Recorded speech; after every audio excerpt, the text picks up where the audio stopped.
各位观众，大家好，欢迎收看邓红说法节目。因为今天晚上这共和党的律师团队有一个针对50号提案会有一个聚会所以我们在讨论怎么样来对付这个50号提案。50号提案要进行选区重划这也很快的，下个礼拜州务卿办公室就会寄出选票，所以我们共和党的律师团队也在这个来商讨怎么样子来在法律界来这个打败纽森州长所推动的这个违反加州宪法的行为。所以今天的话就提早做这个节目。当然今天早上7点多钟在德州 Dallas 移民拘留中心的外面发生了一宗枪击案一名这个人士被枪杀死亡了，另外2名受伤后来警察开始这个调查的时候在找枪手的时候，枪手也这个举枪自尽了，自杀了这个案件根据 Kash Patel FBI 的联邦调查局的局长他说在今天早上7点钟一名枪手在达拉斯移民海岸的门外的话执法局 ICE 门口连开数枪，造成1人死亡，多人受伤，最后的话自杀身亡。跟联邦调查局、国土安全部这个还有州管局他们跟达拉斯的警方还有州政府部门展开了调查这样调查还在进行之中不过初步证据显示出来，这次司机后面存在着意识形态的动机这个在回收的这个没有打出的弹壳里边有一枚是刻着 anti-ICE 的字样所以这个本上你可以看得出Kash Patel 也将这个还没有打出去的5发子弹里边，其中这个右边第二个子弹壳里边写的是 anti-ICE 这部分就是反对移民执法局的他说这些这个 Kash Patel 认为这个是一个仇恨这个移民局移民执法部门的一个实际行为。他说这种卑劣的政治性的事件对我们执法部门这个并非是偶发事件在这个距离这个德拉斯这个数英里之外2个月以前就是同样的也是针对移民执法局的设施进行这个伏击行动，已经可以看得出来越来越多的暴力事件是针对执法人员的这种行为必须要终结联邦调查局还有他们的合作伙伴将会来主导这个调查工作这个确定所有这个协助或者是直接司机执法人员的犯罪分子受到惩罚所以这个部分你可以看得出这个很庆幸的时候没有执法人员受伤这个部分这个是最新的进展。当然加州州长纽森在同样的他现在也在加州在推动所谓的已经签署了禁止移民执法人员戴口罩这个戴面具的这个法规昨天晚上他也是在媒体上面的话他说他要以火攻火来抵抗川普的执法这个移民执法的行动他很自豪说他现在已经是状告川普政府这个41项官司了他会带头领导来对抗川普的移民执法。当然今天洛杉矶时报的话他说现在在昨天在上个礼拜在Adelanto 也是我们洛杉矶到拉斯维加斯半路的地方有一个移民的拘留中心。这个移民拘留中心不是这个移民局联邦政府直接经营的，是有这个合约商合约商的话是由 GEO 这家这个监狱管理公司所管理的，然后移民局送拘留人士到这家 Adelanto 的 detention processing center 里边里边以后替移民局来这个看管这些面临驱逐或者是移民庭的无证移民当然的话这出现了一个死亡案件这一名的话名叫做 Ismail这位墨西哥裔人士，在拘留中心的关押期间的话死亡了以后，他家属指控里边的看管人员忽略了他的求助请求，家属指称的话，他们很愤怒，因为这个移民局的人并没有直接通知他们这个家属在关押期间死亡的事情，是由当地的警察局上门的现在这个验尸官正在处理根据他们家属的介绍这名无政客他4岁开始从墨西哥跟家人来到美国，在 Orange County 长大，后来的话也是在Westminster 这个高中毕业在2012年因为他在来到美国的时候他还是未满16岁，所以他符合打卡延后驱逐这个身份这也是奥巴马总统所提供的给所有16岁这个之前来到美国未满30岁的无政客一个合法的身份，但是每2年要重新延期但是在后来2016年他重新要申请延期的时候被拒绝了，所以打卡的身份黑掉他还是在 Fontana 一个洗车场里边继续工作了15年在这次移民局的司法行动他被逮捕关到这个 Adelanto 这个地方来了，所以他当时在8月22号他见到了这个 Adelanto 这个拘留中心的时候，当时身体还是相当健康的，在拘留初期出现了咳嗽发烧以后只是监狱给了他 Tylenol 的基本的药物，后来呢病情加重送往医院，但是他这个并没有通知家属，在9月22号的时候他父母探访他已经说身体不舒服而请求这个拘留所提供医疗服务，但是没有得到回应他说这个父母这个在上个礼拜的时候收了他的求助电话就是礼拜6他说收了电话，后来的话他家属再打电话到监狱里边请求紧急救援后来的话就没有更多的消息了，但在目前来说这个家属收到了这个通知，他因病去世了。当然从2025年这个 ICE 的拘留中心我们可以看得出，在拘留期间他这个目前他是在拘留所里边第14位在拘留所死亡的人数。不过呢说在这个川普上台之后，现在已经是拘留人数已经达到了新高，以前的话只有2万人现在的话已经有6万人关押在拘留中心其中这个南加州这个Adelanto 的话这个原来只有4月底的时候只有300名人士，现在已经增加到1200人。当然这个部分里边的话，如果是这个他们的这个移民拘留中心也是现在很多这个国会议员，尤其是左派的民主党议员，他们都是纷纷抗议，说在拘留中心里边这个人满为患没有必要的，没有这个配备这个医疗服务这部分造成有可能拘留期间的话没有得到这个没有给这些等候被驱逐人士必要的医疗照顾。不过的说，很多人士也是觉得这个他们的拖延时间也是让ICE 的 detention center 的人数拼命的增加。针对这个部分里边的话，这个川普政府现在也是今天的话，根据 NPR News 里边他报道川普政府已经又展开了另外一波开除移民法官的这个行动根据这篇报道的话，这个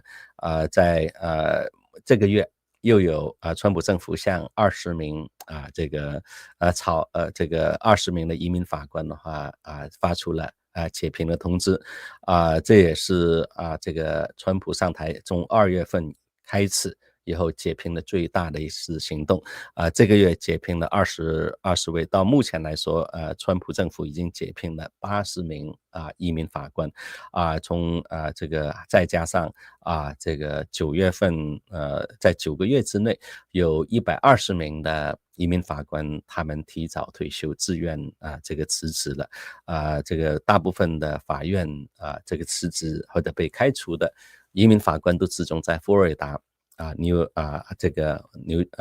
York 马里兰州，还有加州华盛顿州这5个地方当然从目前看起来的话，这个大部分解聘的原因就是因为效率不这个移民法官这个效率太低了，并且的话他们往往故意拖延针对这个部分，现在移民这个拘留中心人数增加，而这个法庭审理的程序越来越慢。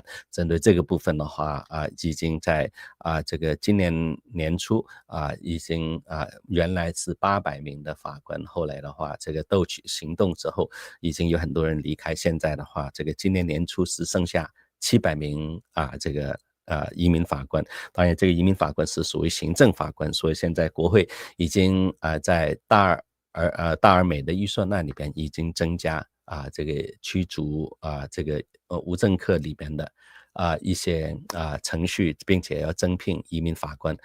今天早上在ALA 移民律师工会里边的话，他也是公布了最新的这个移民的计划。这份简报书里边的话它里边说现在这个他报告了移民法庭的一些最新进展。现在根据这个 ALA 的分析，现在在国土安全部已经开始调整了驱逐无政客的这些程序这个原来的标准这个要成为移民法官你必须具备有10年移民经验的律师，或者是前移民官、移民法官这类旧的标准。新的标准的话是只有任何持有执照的律师不管有没有移民法方面的背景，都可以指定成为临时的移民法官所以现在国防部已经是提供了600多名的军事跟民事法庭的律师这个所以这部分所以当然移民这个律师工会认为现在这个移民法也就是美国这个最复杂的一个领域之一除了税法之外，接着就是移民法了。它里边讲的话，这个现在这个他现在做了一个军事的调用军事法庭的律师来帮忙移民法庭，并且它里边是作为临时的，所以永久的移民法官一般的话是属于政府的公务员他要有招标以后不受政治的压力往往要经过6个月的培训并且这个但是现在军事法庭这个派来的这个移民法官他是6个月的临时任命由司法部部长直接任命，没有竞争，没有做，不需要这个要这个做很多的这个比较以后，并且在规定培训方面的话没有具体的要求然后所以针对这个部分的话，大家比较担心一点的话，因为要作为正式的永久的移民法官的话，基本上你要经过这个第一周要有法庭的指导来指导，然后还有密集的移民法的审理，还有的话并且每年都要完成这个习俗性的这个上课。但是现在调用军方律师进来移民律师工会认为的话，它的准确性的话会受损，因为这个他们这些军事法庭的律师他们大概不懂得移民法，所以另外一方面的话，他的司法独立性会减弱，还有透明度也可能会受影响，所以这个部分移民律师工会认为这种军事律师任职的法律是有可能牵涉到违反的这个我们现在美国联邦的民兵法不能够动用军方力量来处理民间的事情，所以这个部分里边呢，它有可能这个违反了民兵法移民律师工会会进行挑战，阻止这个川普政府调派600名的军事律师来处理移民的案件。当然的话，这个很多报道就是关于 H-1 的有很多的报道，尤其是这个现在在这科学杂志他们今天也是发表了一篇文章，他说川普的H-1 签证政策的话已经让美国的高校你要聘请一个专长有特殊人才作为教授现在学校的话以前是几千块钱的申请费，现在是10万块钱，所以针对这个部分的话，美国的高等教育学费可能会更高了，因为羊毛出在羊身上，以后学校要聘请这个高质量的老师他有可能要付更高的费用了。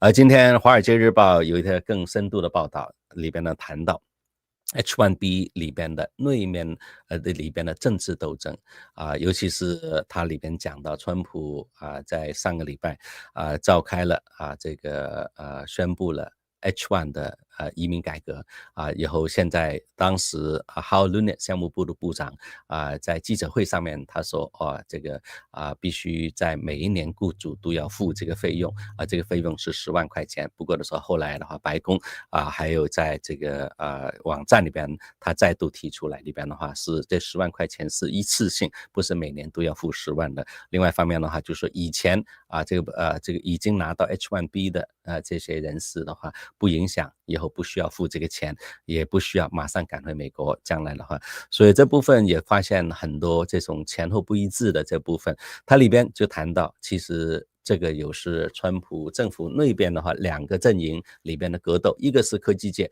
科技界里边他们希望他们捐钱给川普，以后希望能够在科技界继续放宽 H-1 的申请让美国的高科技公司能够招募更多的这个高科技人才其中 H-1B 现在的话限额只有8万多名额，他希望的话不受这个名额的限制。另外一方面 Hal Lynott 的话他要推动他的黄金金卡的部分，也是出现了很多这些这个矛盾在里边的话，这个 Hal Lynott 这个为了推动他的川普金卡，他特别跟反移民团体请他们到白宫，然后推销他的黄金卡这个计划。当然黄金卡的话这个很多人是反对，尤其是保守派的反移民团体当时的话为了争取这个争取他们支持黄金卡，他们愿意牺牲 H-1B 的这个部分他说要限制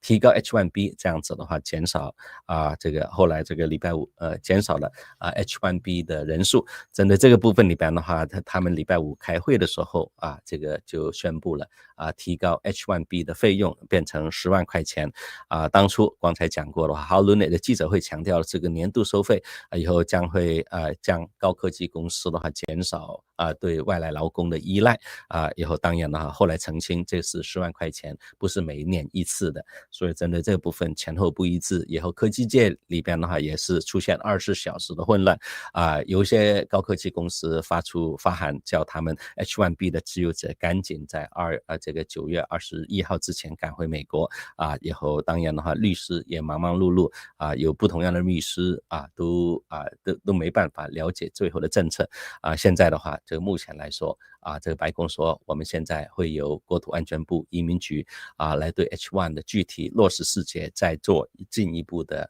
澄清当然的话在这个 H-1B 里边的话它 Q&A 里边它并没有这个针对具体的实施这方面还提供更强势的这个内容不过的时候很有可能要经过这个几个月之后才能够出炉。当然的话这两边也出现了两个不同样川普内部也出现两个不同样的政治联盟，一个是高科技的高科技这些人士他说这个我们需要劳工，以后的话这些高科技公司也给了川普捐钱，也答应他在美国投资开设工厂，但是美国没有这方面的人才，希望的话能够取消 H-1B 的这个配额的限制但是另外一帮人，尤其是这名叫 Laura 这个 Luma的话，他是一个保守派的记者，以后他多次他这个反对这个增加 H-1 的名额这个以后要求取消 H-1B 这个项目所以的话他认为这种的话这个 H-1B 必须来限制外来的劳工抢走美国各个大学生的就业机会。整个这个部分很明显的Lunet 商务部部长为了争取保守派的支持做了一个妥协，就是牺牲 H-1 的签证来推动川普的金卡行动这个部分里边的话，就是华尔街日报现在正在认为这个目前是保守派反移民团体的话占了上风。硅谷的高科技虽然的话捐了钱给川普，但是的话在这种政治压力情况之下很有可能高科技的企业必须要面临一个这个选择，你要么付更高的钱请外来的劳工要么就是要聘请当地的美国大学生了。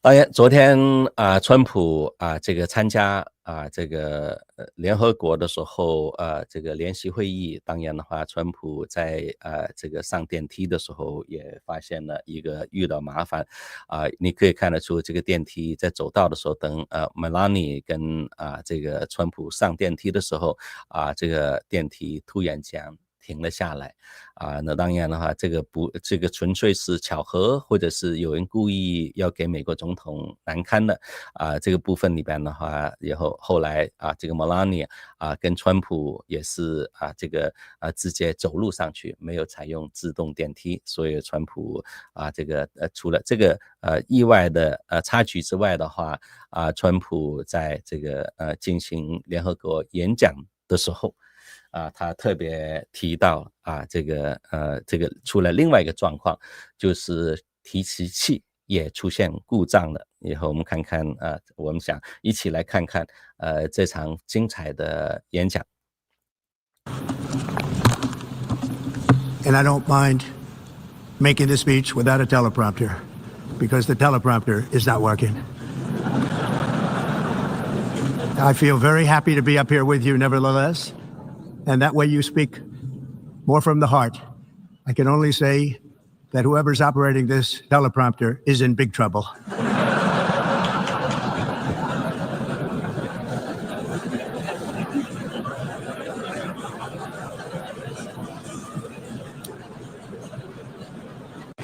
Hello, Madam First Lady. Thank you very much for being here. And Madam President, Mr. Secretary General, First Lady of the United States, distinguished delegates, ambassadors, and world leaders. 6 years have passed since I last stood in this grand hall and addressed a world that was prosperous and at peace in my first term.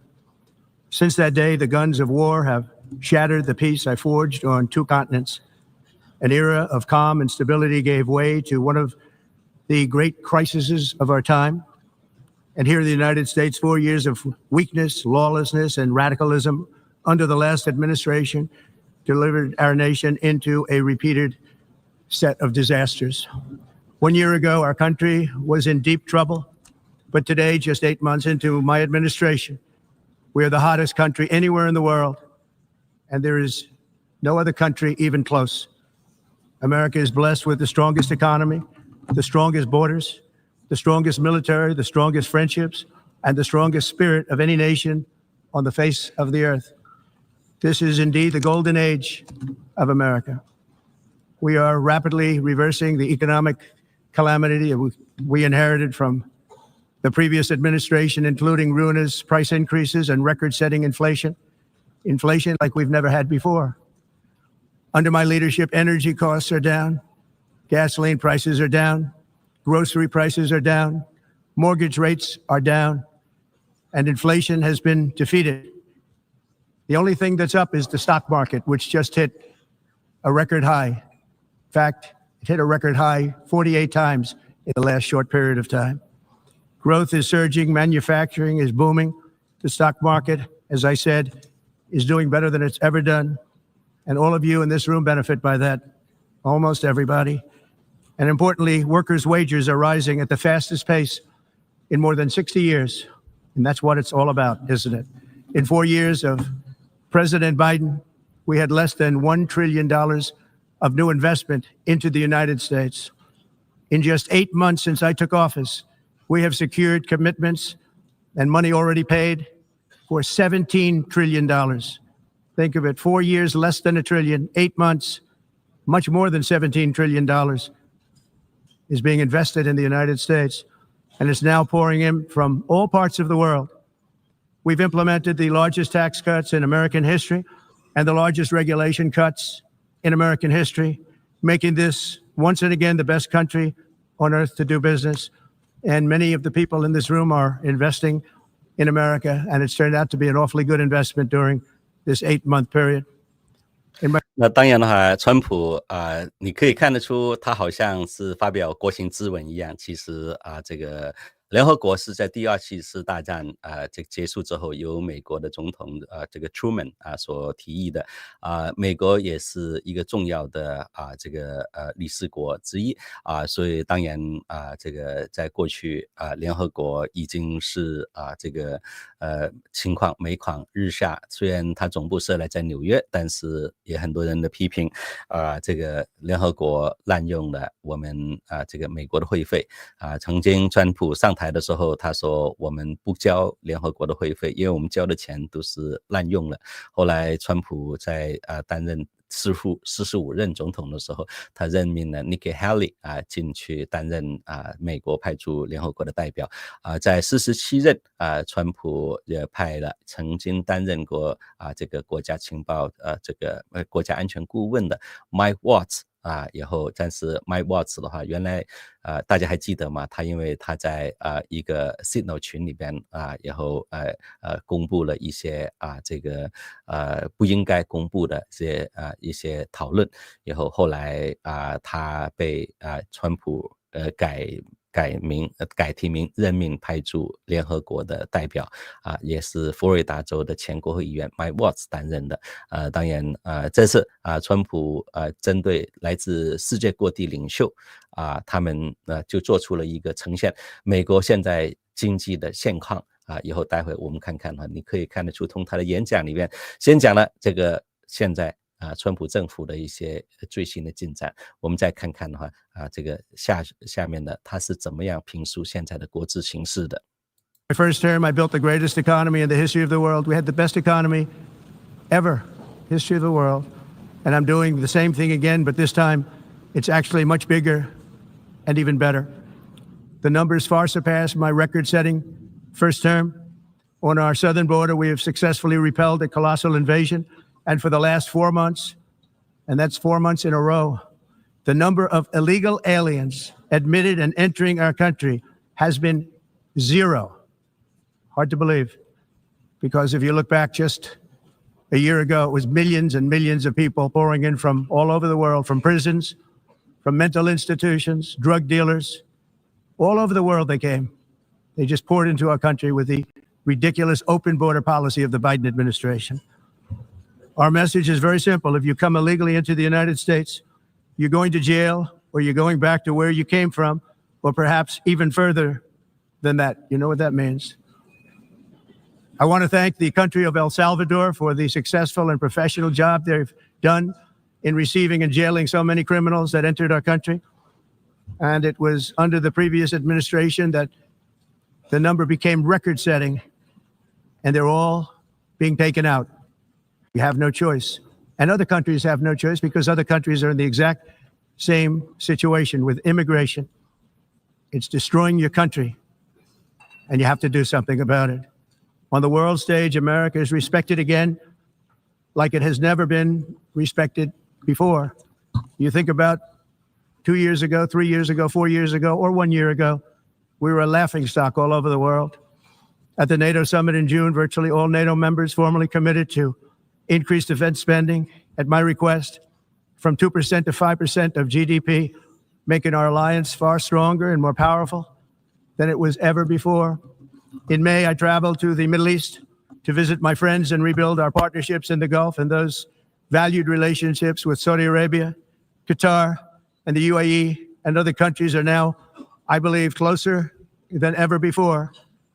My administration has negotiated one historic trade deal after another, including with the United Kingdom, the European Union, Japan, South Korea, Vietnam, Indonesia, the Philippines, Malaysia, and many, many others. Likewise, in a period of just 7 months, I have ended 7 unendable wars. They said they were unendable. You're never going to get them solved. Some were going for 31 years. Two of them, 31, think of it, 31 years. One was 36 years. One was 28 years. I ended 7 wars.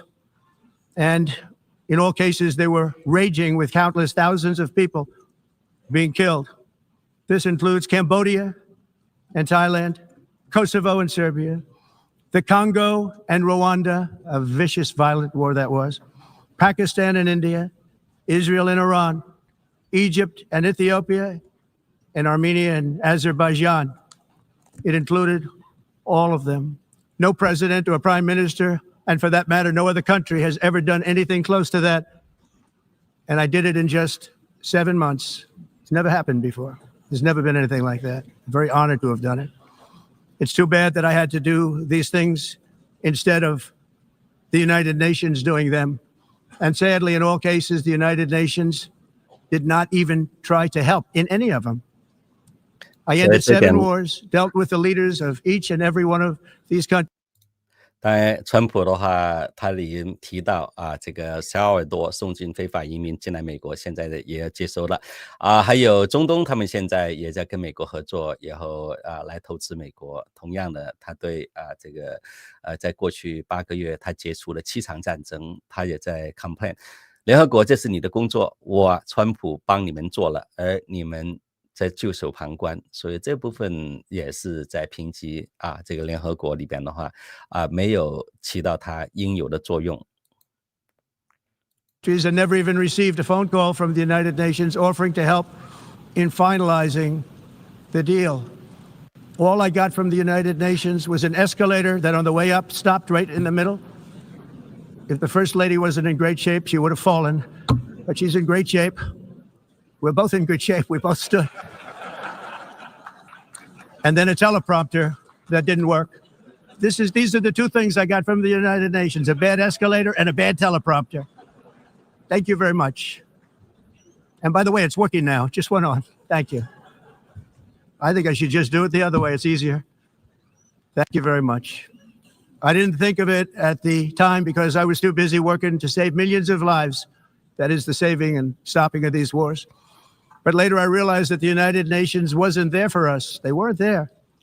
I thought of it really after the fact, not during these negotiations, which were not easy. That being the case, what is the purpose of the United Nations? The UN has such tremendous potential. I've always said it. It has such tremendous, tremendous potential, but it's not even coming close to living up to that potential. For the most part, at least for now, all they seem to do is write a really strongly worded letter and then never follow that letter up. It's empty words, and empty words don't solve war. The only thing that solves war and wars is action. Now, after ending all of these wars and also earlier negotiating the Abraham Accords, which is a very big thing for which our country received no credit, never receives credit. Everyone says that I should get the Nobel Peace Prize for each one of these achievements. But for me, the real prize will be the sons and daughters who live to grow up with the mothers and fathers, because millions of people are no longer being killed in endless and unglorious wars. What I care about is not winning prizes, it's saving lives. We saved millions and millions of lives with the 7 wars. And we have others that we're working on, and you know that. Many years ago, a very successful real estate developer in New York, known as Donald J. Trump, I bid on the renovation and rebuilding of this very United Nations complex. I remember it so well. I said at the time that I would do it for $500 million, rebuilding everything. It would be beautiful. I used to talk about, I'm going to give you marble floors. They're going to give you terrazzo. I'm going to give you the best of everything. You're going to have mahogany walls. They're going to give you plastic. But they decided to go in another direction, which was much more expensive at the time, and which actually produced a far inferior product. And I realized that they did not know what they were doing when it came to construction, and that their building concepts were so wrong, and the product that they were proposing to build was so bad and so costly. It was going to cost them a fortune. And I said, and wait till you see the overruns. Well, I turned out to be right. They had massive cost overruns and spent between $2 and $4 billion on the building and did not even get the marble floors that I promised them. You walk on terrazzo. Do you notice that? As far as I'm concerned, frankly, looking at the building and getting stuck on the escalator, they still haven't finished the job. They still haven't finished. That was years ago. The project was so corrupt that Congress actually asked me to testify before them on the tremendous waste of money, because it turned out that they had no idea what it was, but they knew it was anywhere between $2 and $4 billion as opposed to $500 million with a guarantee. But they had no idea, and I said it cost much more than $5 billion. Unfortunately, many things in the United Nations are happening just like that, but on an even much bigger scale, much, much bigger. Very sad to see.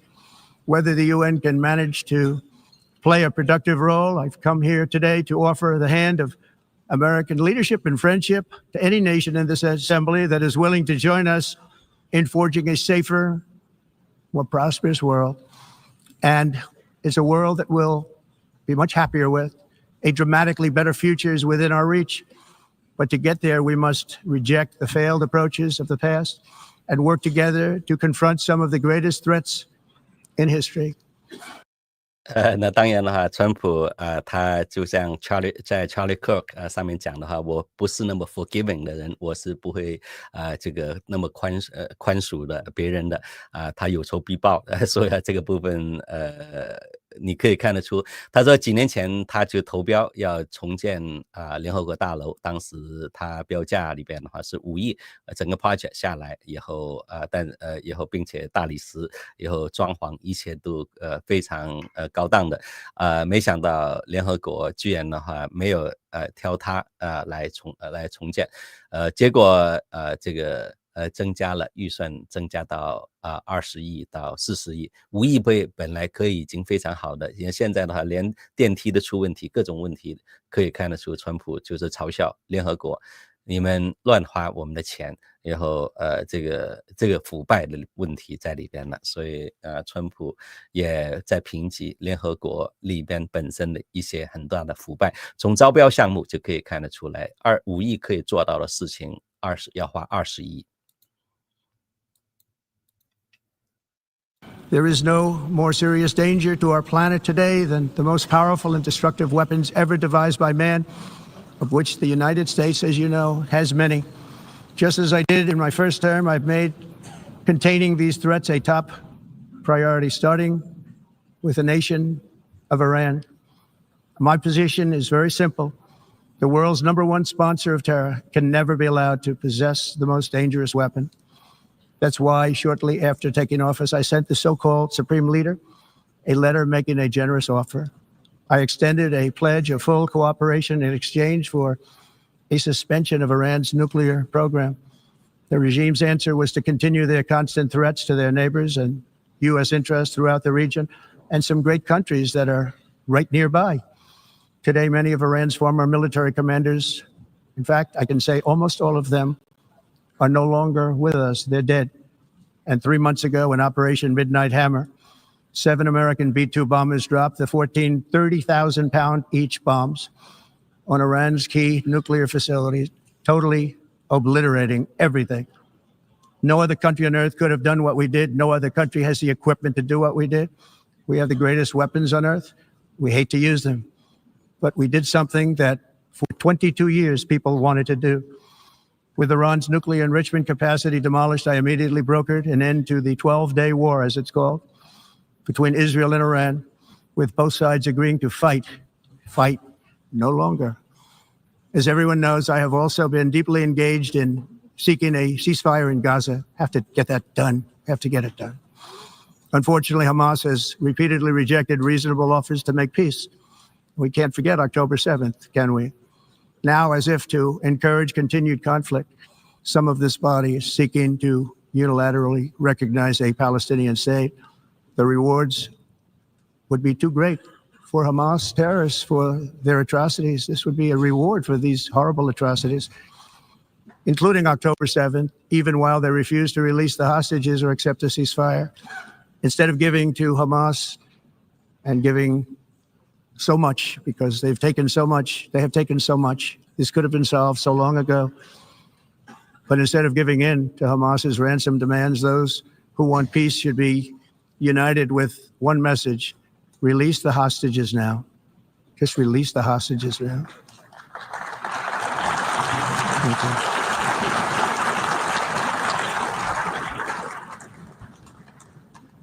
Thank you. As we have got to come together, and we will come together, got to get it done. We have to stop the war in Gaza immediately. We have to stop it. We have to get it done. We have to negotiate immediately, have to negotiate peace. We got to get the hostages back. We want all 20 back. We don't want 2 and 4. As you know, I got, along with Steve Witkoff and others that helped us, Marco Rubio, we got most of them back. We were involved in all of them. But I always said the last 20 are going to be the hardest, and that's exactly what happened. We have to get them back now. We don't want to get back 2, and then another 2, and then 1, and then 3. Have this process. No, we want them all back, and we want the actually 38 dead bodies back too. Those parents came to me, and they want them back, and they want them back very quickly and very badly, as though they were alive. They want them. They want them every bit as much as if their son or daughter were alive. I've also been working relentlessly, stopping the killing in Ukraine. I thought that would be, of the 7 wars that I stopped, I thought that would be the easiest because of my relationship with President Putin, which had always been a good one. I thought that was going to be the easiest one. But, you know, in war, you never know what's going to happen. There are always lots of surprises, both good and bad.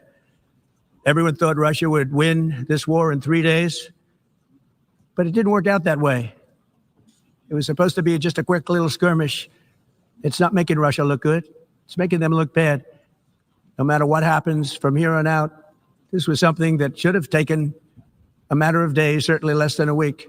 And they've been fighting for 3.5 years and killing anywhere from 5,000 to 7,000 young soldiers, mostly soldiers, on both sides, every single week, from 5,000 to 7,000 dead young people, and some in cities, much smaller numbers, where rockets are shot, where drones are dropped. This war would never have started if I were president. This was a war that should have never happened. It shows you what leadership is, what bad leadership can do to a country. Look what happened to the United States. And look where we are right now in just a short period of time. The only question now is how many more lives will be needlessly lost on both sides. China and India are the primary funders of the ongoing war by continuing to purchase Russian oil. But inexcusably, even NATO countries have not cut off much Russian energy and Russian energy products, which, as you know, I found out about 2 weeks ago, and I wasn't happy. Think of it. They're funding the war against themselves. Who the hell ever heard of that one? In the event that Russia is not ready to make a deal to end the war, then the United States is fully prepared to impose a very strong round of powerful tariffs, which would stop the bloodshed, I believe, very quickly. But for those tariffs to be effective, European nations, all of you are gathered here right now, would have to join us in adopting the exact same measures. I mean, you're much closer to this. We have an ocean in between. You're right there. And Europe has to step it up. They can't be doing what they're doing. They're buying oil and gas from Russia while they're fighting Russia. It's embarrassing to them. And it was very embarrassing to them when I found out about it, I can tell you that. They have to immediately cease all energy purchases from Russia. Otherwise, we're all wasting a lot of time. So I'm ready to discuss this. We're going to discuss it today with the European nations, all gathered here. I'm sure they're thrilled to hear me speak about it, but that's the way it is. I like to speak my mind and speak the truth. As we seek to reduce the threat of dangerous weapons today, I'm also calling on every nation to join us in ending the development of biological weapons once and for all. And biological is terrible, and nuclear is even beyond, and we include nuclear in that. We want to have a cessation of the development of nuclear weapons. We know, and I get to view it all the time. Sir, would you like to see? And I look at weapons that are so powerful that we just can't ever use them. If we ever use them, the world literally might come to an end. There would be no United Nations to be talking about. There would be no nothing. Just a few years ago, reckless experiments overseas gave us a devastating global pandemic. Yet despite that worldwide catastrophe, many countries are continuing extremely risky research into bioweapons and man-made pathogens. This is unbelievably dangerous. To prevent potential disasters, I'm announcing today that my administration will lead an international effort to enforce biological weapons convention, which is going to be meeting with the top leaders of the world by pioneering an AI verification system that everyone can trust. Hopefully the UN can play a constructive role, and it will also be one of the early projects under AI. Let's see how good it is, because a lot of people are saying it could be one of the great things ever but it also can be dangerous, but it can be put to tremendous use and tremendous good, and this would be an example of that. Not only is the UN not solving the problems it should, too often, it's actually creating new problems for us to solve. The best example is the number one political issue of our time, the crisis of uncontrolled migration. It's uncontrolled. Your countries are being ruined. The United Nations is funding an assault on Western countries and their borders. In 2024, the UN budgeted $372 million in cash assistance to support an estimated 624,000 migrants journeying into the United States. Think of that. The UN is supporting people that are illegally coming into the United States, and then we have to get them out. The UN also provided food, shelter, transportation, and debit cards to illegal aliens. Can you believe that? On the way to infiltrate our southern border. Millions of people came through that southern border. Just a year ago, millions and millions of people were pouring in, 25 million altogether over the 4 years of the incompetent Biden administration. And now we have it stopped, totally stopped. In fact, they're not even coming anymore because they know they can't get through.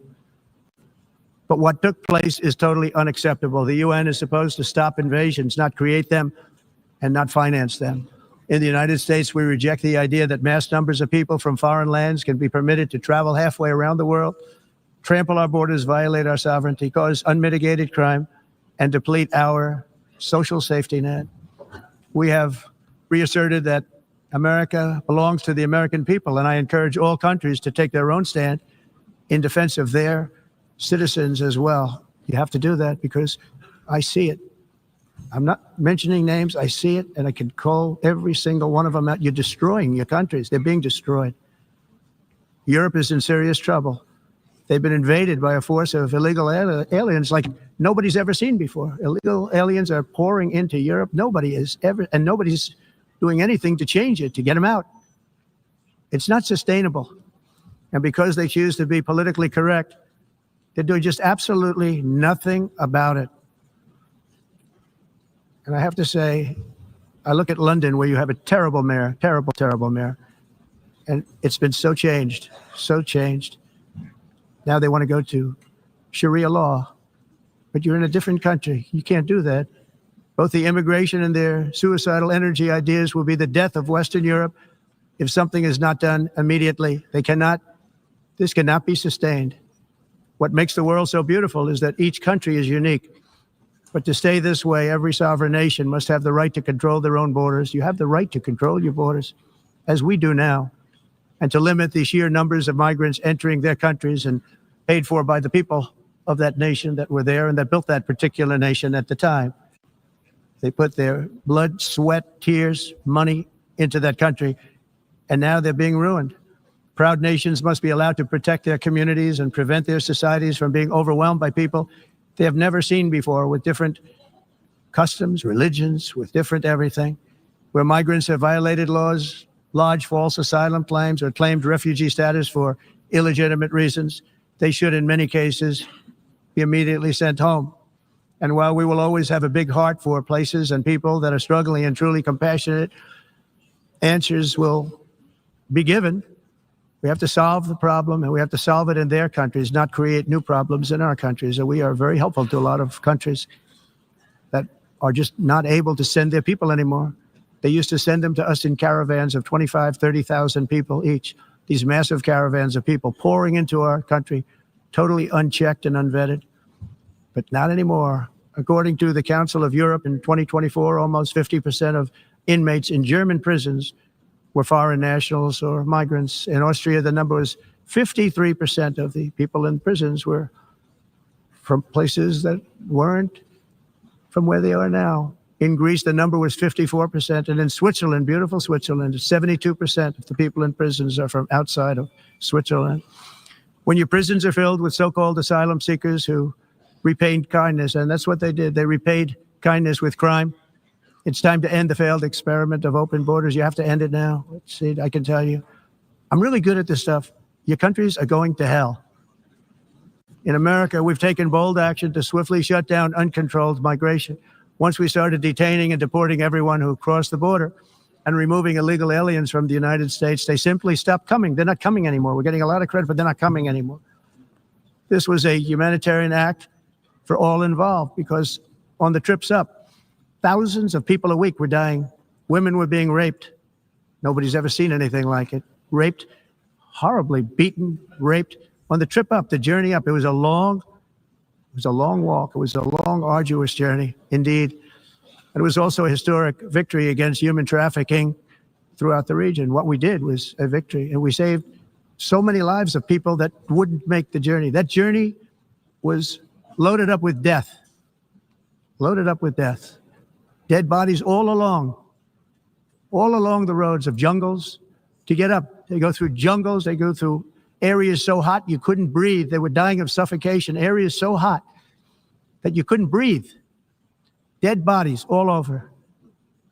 By them not coming, we're saving tremendous numbers of lives. My people have done a fantastic job in doing what they did, and the American public agrees with it. I mean, I was very proud to see this morning I have the highest poll numbers I've ever had. Part of it is because of what we've done on the border. I guess the other part is what we've done on the economy. Joe Biden's policies empowered murderous gangs, human smugglers, child traffickers, drug cartels, and prisoners from all over the world.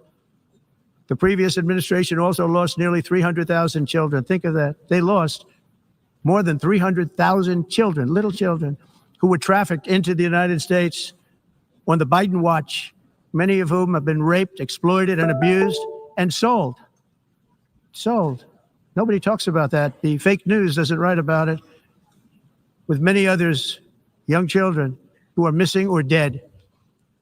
And we found a lot of these children, and we're sending them back, and we've been sending them back to their parents. They said, nobody knows who they are. They said, where do you come from? And they'll give us a country, and we'll find out, and we'll figure it out, and we'll bring them back to their homes. And the mother and father rush to the door, and their tears in their eyes. They can't believe that they're seeing their son or daughter, their little son or daughter again. We've done almost 30,000 of them so far. Any system that results in the mass trafficking of children is inherently evil. Yet that is exactly what the globalist migration agenda has done, and it's what it's all about. In America, those days, as you know, are over. The Trump administration is working, and we are continuing to work to track down the villains that are causing this problem. And also, as I said, to get back the 30,000 we've already returned. Now I think we're going to have another. We're going to find a lot. You're not going to find all of them. 300, more than 300,000. They're lost or they're dead. They're lost or they're dead because of the animals that did this. To protect our citizens, I've also designated multiple savage drug cartels as far as and you see this, and you see it happening right before your eyes. Let's put it this way. People don't like taking big loads of drugs in boats anymore. There aren't too many boats that are traveling on the seas by Venezuela. They tend not to want to travel very quickly anymore. And we've virtually stopped drugs coming into our country by sea. We call them the water drugs. They kill hundreds of thousands of people. I've also designated multiple savage drug cartels as far as foreign terrorist organizations, along with two bloodthirsty transnational gangs, probably the worst gangs anywhere in the world, MS-13 and Tren de Aragua. Tren de Aragua is from Venezuela, by the way. Such organizations torture, maim, mutilate, and murder with impunity. They're the enemies of all humanity. For this reason, we've recently begun using the supreme power of the United States military to destroy Venezuelan terrorists and trafficking networks led by Nicolas Maduro. To every terrorist thug smuggling poisonous drugs into the United States of America, please be warned that we will blow you out of existence. That's what we're doing. We have no choice. Can't let it happen. They're destroying. I believe we lost 300,000 people last year to drugs, 300,000. Fentanyl and other drugs. Each boat that we sink carries drugs that would kill more than 25,000 Americans. We will not let that happen. Energy is another area where the United States is now thriving like never before. We're getting rid of the falsely named renewables. By the way, they're a joke. They don't work. They're too expensive. They're not strong enough to fire up the plants that you need to make your country great. The wind doesn't blow. Those big windmills are so pathetic and so bad, so expensive to operate. And they have to be rebuilt all the time, and they start to rust and rot. Most expensive energy ever conceived, and it's actually energy. You're supposed to make money with energy, not lose money. You lose money, the governments have to subsidize. You can't put them out without massive subsidies. And most of them are built in China, and I give China a lot of credit. They build them, but they very few wind farms. So why is it that they build them and they send them all over the world, but They barely use them. You know what they use? Coal. They use gas. They use almost anything, but they don't like wind. But they sure as hell like selling the windmills. Europe, on the other hand, has a long way to go, with many countries being on the brink of destruction because of the green energy agenda. And I give a lot of credit to Germany. Germany was being led down a very sick path, both on immigration, by the way, and on energy. They were going green and they were going bankrupt. And the new leadership came in and they went back to where they were with fossil fuel and with nuclear, which is good. It's now safe and you can do it properly. But they went back to where they were and they opened up a lot of different plants, energy producing plants, and they're doing well. I give Germany a lot of credit for that. They've said this is a disaster, what's happening. They were going all green. All green is all bankrupt. That's what it represents. And it's not politically correct. I'll be very badly criticized for saying it, but I'm here to tell the truth. I don't care. It doesn't matter to me. I'm in New York City. I'm feeling a lot safer. Crime, we're getting crime down. And by the way, speaking of crime, Washington, D.C. Washington, D.C. was the crime capital of America. Now it's after 12 days, it's a totally safe city. Everyone's going out to dinner. They're going out to restaurants. Your wife can walk down the middle of the street with or without you. Nothing's going to happen. My people have done a fantastic job. And yes, I called in the National Guard, and the National Guard took care of business, and they weren't politically correct, but they took care of business. We got 1,700 career criminals out, brought them back to where they came from, the countries where they came from, or put them in jails. Washington, D.C. is now a totally safe city again, and I welcome you to come. In fact, we'll have dinner together at a local restaurant, and we'll be able to walk. We don't have to go by an armor-plated vehicle. We'll walk right over there from the White House.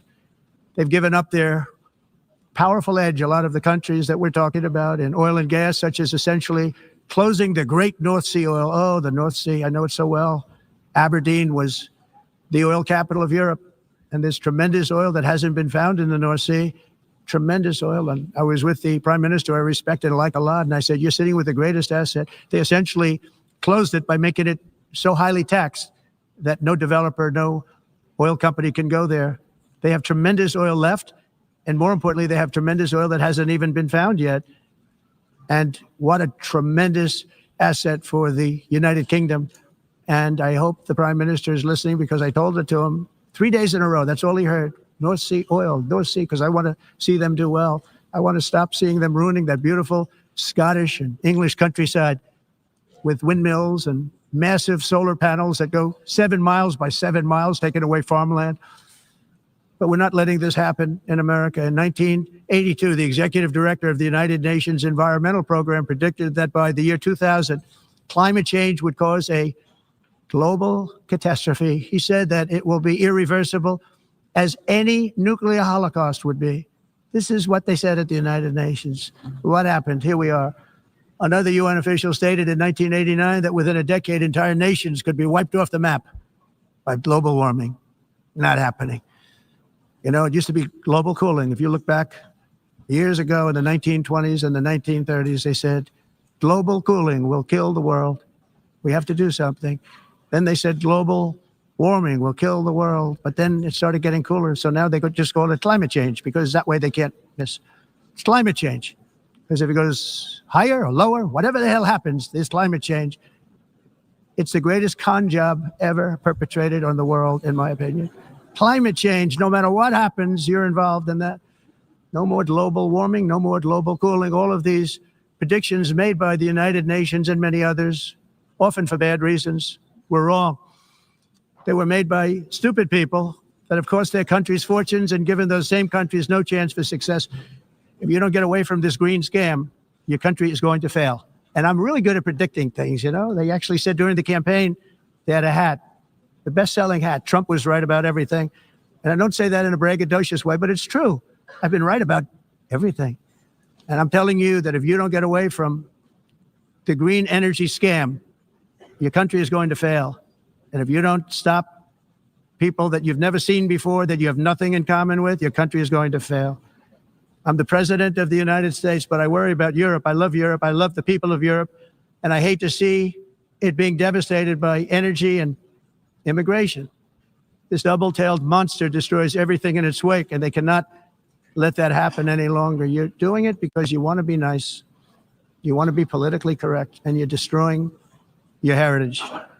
They must take control strongly and immediately of the unmitigated immigration disaster and the fake energy catastrophe before it's too late. The carbon footprint is a hoax made up by people with evil intentions, and they're heading down a path of total destruction. You know, the carbon footprint was a big, big thing a few years ago. I remember hearing about the carbon footprint, and then President Obama would get into Air Force One, a massive Boeing 747, and not a new one, an old one with old engines that spew everything into the atmosphere. He'd talk about the carbon footprint, we must do so. Then he'd get in and he'd fly from Washington to Hawaii to play a round of golf. And then he'd get back onto that big, beautiful plane and he'd fly back and he'd talk about, again, global warming and the carbon footprint. It's a con job. At extreme cost and expense, Europe reduced its own carbon footprint by 37%. Think of that. Congratulations, Europe. Great job. You cost yourself a lot of jobs, a lot of factories closed, but you reduced the carbon footprint by 37%. However, for all of that sacrifice and much more, it's been totally wiped out and then some by a global increase of 54%. Much of it coming from China and other countries that are thriving around China, which now produces more CO2 than all the other developed nations in the world. So all of these countries are working so hard on the carbon footprint, which is nonsense, by the way. It's nonsense. You know, it's interesting. In the United States, we have still radicalized environmentalists, and they want the factories to stop. Everything should stop. No more cows. We don't want cows anymore. I guess they want to kill all the cows. They want to do things that are just unbelievable, and you have it too. But, you know, we have a border, strong, and we have a shape, and that shape doesn't just go straight up. That shape is amorphous when it comes to the atmosphere. And if we had the most clean air, and I think we do, we have very clean air. We have the cleanest air we've had in many, many years. But the problem is that other countries, like China, which has air that's a little bit rough, it blows. And no matter what you're doing down here, the air up here tends to get very dirty because it comes in from other countries where their air isn't so clean. And the environmentalists refuse to acknowledge that. Same thing with garbage. In Asia, they dump much of their garbage right into the ocean. And over about a 1 week and 2 week journey, it flows right past Los Angeles. You've seen it. Massive amounts of garbage, almost too much to do anything about, flowing past Los Angeles, past San Francisco. And then somebody will get in trouble because he dropped a cigarette on the beach. The whole thing is crazy. The primary effect of these brutal green energy policies has not been to help the environment, but to redistribute manufacturing and industrial activity from developed countries that follow the insane rules that are put down to polluting countries that break the rules and are making a fortune. They're making a fortune. European electricity bills are now 4 to 5 times more expensive than those in China, and 2 to 3 times higher than the United States. And our bills are coming way down. You probably see that our gasoline prices are way down. You know, we have an expression, drill. Nós reduzimos os custos de energia porque nós faremos como expressão, vamos fazer tudo isso, reduzir os custos de energia. That feed of President Trump that is being provided by the United Nations is now switching between several languages for some reason. We are trying to get it from another source, so we are going to try it from this. And it must be immediate. That's why in America I withdrew from the fake Paris Climate Accord, where, by the way, America was paying so much more than every country. Others weren't paying. China didn't have to pay until 2030. Russia was given an old standard that was easy to meet, a 1990 standard. But for the United States, we're supposed to pay like $1 trillion. And I said, this is another scam. The fact is, the United States has been taken advantage of by the world for many, many years, but not any longer, as you probably noticed. I unleashed massive energy production and signed historic executive orders to hunt for oil, but we don't have to do much hunting because we have the most oil of any nation anywhere, oil and gas in the world. And if you add coal, we have the most of any nation in the world. Clean, I call it clean, beautiful coal. You can do things today with coal that you couldn't have done 10 years ago, 15 years. So I have a little standing order in the White House. Never use the word coal, only use the words clean, beautiful coal. Sounds much better, doesn't it? but we stand ready to provide any country with abundant, affordable energy supplies if you need them, when most of you do. We're proudly exporting energy all over the world. We're now the largest exporter. In the United States, we want trade and robust commerce with all nations, everybody. We want to help nations. We're going to help nations, but it must also be fair and reciprocal. The challenge with trade is much the same with climate. The countries that followed the rules, all their factories have been plundered. It's really sad to watch. They've been broken. They've been broken by countries that broke the rules. That's why the United States is now applying tariffs to other countries, and much as these tariffs were for many years applied to us, uncontrollably applied to us. We've used tariffs as a defense mechanism under the Trump administration, including my first term, where hundreds of billions of dollars in tariffs were taken in. And by the way, we had the lowest inflation, and now we have very low inflation. The only thing different is that we have hundreds of billions of dollars flowing into our country. But this is how we will ensure that the system works for everyone and is sustainable into the future. We're also using tariffs to defend our sovereignty and security throughout the world, including against nations that have taken advantage of former U.S. administrations for decades, including the most corrupt, incompetent administration in history, the sleepy Joe Biden administration.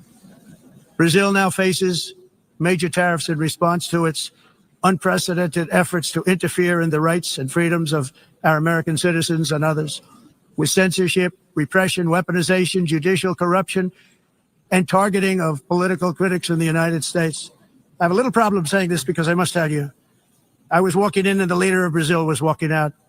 We saw him and I saw him, he saw me, and we embraced. And then I'm saying, can you believe I'm going to be saying this in just 2 minutes? We actually agreed that we would meet next week. We didn't have much time to talk, like about 20 seconds. They were in retrospect, I'm glad I waited because this thing didn't work out too well. But we did talk. We had a good talk, and we agreed to meet next week, if that's of interest. But he seemed like a very nice man, actually. He liked me, I liked him. But if you, and I only do business with people I like. When I don't like them, I don't like them. But we had, at least for about 39 seconds, we had excellent chemistry. It's a good sign. But also in the past, Brazil, can you believe this, unfairly tariffed our nation. But now, because of our tariffs, we are hitting them back, and we're hitting them back very hard. As president, I will always defend our national sovereignty and the rights of American citizens. So I'm very sorry to say this, that Brazil is doing poorly and will continue to do poorly. They can only do well when they're working with us. Without us, they will fail, just as others have failed. It's true. Next year, the United States will celebrate the 250th anniversary of our glorious independence, a testament to enduring power and American freedom and spirit. We will also be proudly hosting the 2026 FIFA World Cup, and shortly thereafter, the 2028 Olympics, which is going to be very exciting. I hope you all come. I hope that countless people from all over the globe will take part of these will be great celebrations of liberty and human achievement, and that together we all can rejoice in the miracles of history that began in July 4th, 1776, when we founded the light to all nations. And it's something really that an amazing thing came out of that date. It's called the United States of America. In honor of this momentous anniversary, I hope that all countries who find inspiration in our example will join us in renewing our commitment, values, and those values really that we hold so dear together. Let us defend free speech and free expression. Let us protect religious liberty, including for the most persecuted religion on the planet today. It's called Christianity. And let us safeguard our sovereignty and cherish qualities that have made each of our nations so special, incredible, and extraordinary. In closing, I just want to repeat that immigration and the high cost of so-called green renewable energy is destroying a large part of the free world and a large part of our planet. Countries that cherish freedom are fading fast because of their policies on these two subjects. You need strong borders and traditional energy sources if you are going to be great again. Whether you have come from north or south, east or west, near or far, every leader in this beautiful hall today represents a rich culture, a noble history, and a proud heritage that makes each nation majestic and unique, unlike anything else in human history or any other place on the face of the earth. From London to Lima, from Rome to Athens, from Paris to Seoul, from Cairo to Tokyo, and Amsterdam to right here in New York City, we stand on the shoulders of the leaders and legends, generals and giants, heroes and titans who won and built our beloved nations, all of our nations, with their own courage, strength, spirit, and skill. Our ancestors climbed mountains, conquered oceans, crossed deserts, and trekked over wide open plains. They charged into thunderous battles, plunged into grave dangers, and they were soldiers and farmers and workers and warriors and explorers and patriots. They built towns into cities, tribes into kingdoms, ideas into industries, and small islands into mighty empires. You're a part of all of that. They were champions for their people who never gave up and who never, ever gave in. Their values defined our national identities. Their visions forged our magnificent destiny. Everybody in this room is a part of it in your own way. Each of us inherits the deeds and the myths, the triumphs, the legacies of our own heroes and founders who so bravely showed us the way. Our ancestors gave everything for homelands that they defended with pride, with sweat, with blood, with life, and with death. Now the righteous task of protecting the nations that they built belongs to each and every one of us. So together, let us uphold our sacred duty to our people and to our citizens. Let us protect their borders, ensure their safety, preserve their cultures, treasure, and traditions, and fight, fight, fight for their precious dreams and their cherished freedoms. And in friendship and really a beautiful vision, let us all work together to build a bright, beautiful planet, a planet that we all share, a planet of peace and a world that is richer, better, and more beautiful than ever before. That can happen. It will happen. It will happen, and I hope it can happen and start right now, right at this moment.